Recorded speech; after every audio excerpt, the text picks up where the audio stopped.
Ay, nandito na naman tong, dinala mo na naman dito yung anak mo, ha? Dito mo na naman yung lalagay yung anak mo. Bihira ka, ha?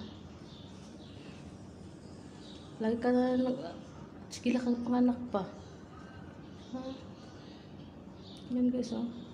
Anak ng anak. Tapos yung anak, namamatay lahat. Kung saan dinadala-dala yung mga anak niya. Kaya, namamatay. Kakainis tong pusa na to.